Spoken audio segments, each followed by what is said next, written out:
El cel estava fosc. Aquella foscor era diferent. Era la lluna, una amiga llunyana que la cuidava des del cel. No hi era. Mama, mama, la lluna no hi és!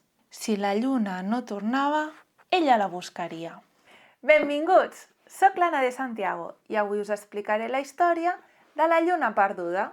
M'acompanyeu? En un petit poble anomenat Isil, on les cases semblaven brillar amb llum pròpia, vivia l'Abril, una nena de 10 anys amb una passió infinita per les estrelles. Li encantava sortir cada nit amb el seu telescopi, mirar el cel i somiar amb els viatges espacials. Però l'Abril no només admirava les estrelles, la seva fascinació més gran era la lluna. Sempre li havia semblat misteriosa, com una amiga llunyana que la cuidava des del cel. Un dia, tan bon punt el sol es va pondre, l'Abril va córrer al jardí per mirar la lluna. Però aquella nit alguna cosa anava malament. La lluna no hi era. El cel estava fosc, sense el seu habitual reflex, i l'Abril es va sentir estranya, com si li faltés una part d'ella mateixa.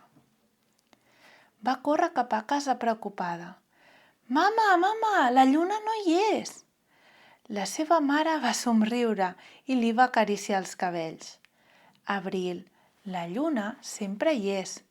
Potser està amagada rere els núvols».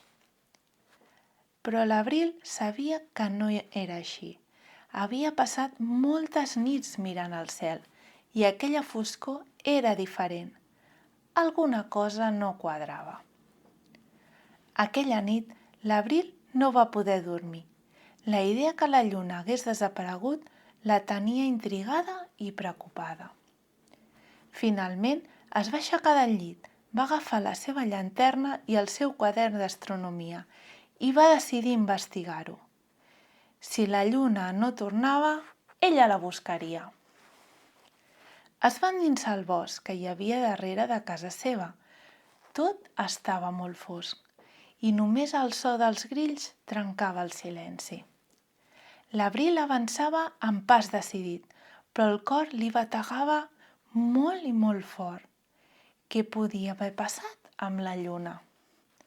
De sobte va sentir una veu suau que li parlava. «Abril, Abril!» Es va girar ràpidament, espantada.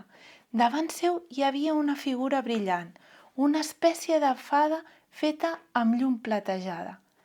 L'Abril va quedar bocabadada. «Qui ets, tu?» «Soc l'Estela, la guardiana del cel nocturn, i vinc a buscar la teva ajuda». «La meva ajuda?» «Sí, la lluna ha perdut la seva llum i sense ella el cel nocturn no pot brillar com abans. Només una persona amb un cor ple de curiositat i valentia pot ajudar a recuperar-la». L'Abril va sentir un calfred d'emoció. Ella era aquella persona. La fada Estela va portar l'Abril fins al clar del bosc. Allà, enmig de les ombres, hi havia un pou màgic. Aquest pou connecta amb el regne de la lluna, però has de ser valenta. El camí no serà fàcil, però estic segura que tu pots fer-ho. Sense dubtar-ho, l'Abril va agafar aire i va saltar al pou. Va sentir com si estigués caient i de sobte va aterrar suaument amb un paisatge estrany i meravellós. Tot era blanc i brillant, però el cel era negre com la tinta. Allà va trobar la lluna, però no era com l'havia imaginat. La lluna estava asseguda sobre una roca, amb les espatlles caigudes i una expressió trista.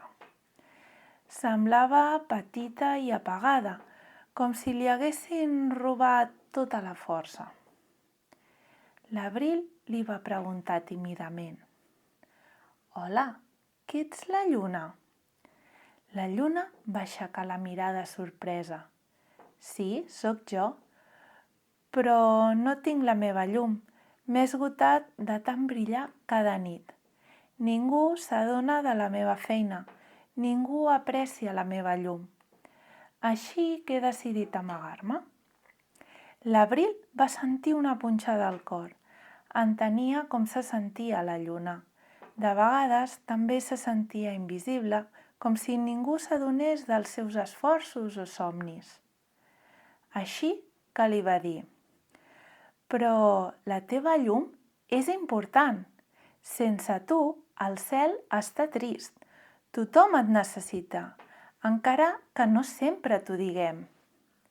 La lluna la va mirar amb els ulls plens d'esperança. «De veritat, creus que la meva llum importa?» «Ho crec amb tot el meu cor». La lluna va decidir tornar, però per recuperar la seva llum necessitava l'ajuda de l'Abril. Li va dir que havia de buscar 3 estrelles espacials del cel nocturn i portar-les fins a ella. L'Abril va caminar pel regne de la lluna, buscant les estrelles. La primera estrella estava atrapada sota una roca molt pesada. L'Abril va empènyer amb totes les seves forces fins que va aconseguir alliberar-la. La segona estrella estava atrapada amb una xarxa fosca. Va utilitzar el seu quadern i la seva llanterna per tallar la xarxa i deixar-la lliure. La tercera estrella estava amagada en un llac profund. Va haver de buscar paciència i valentia per submergir-se i trobar-la. Quan va portar les estrelles a la lluna, aquesta va començar a brillar de nou. Primer amb una llum suau, però després amb una força tan gran que tot el regne es va il·luminar.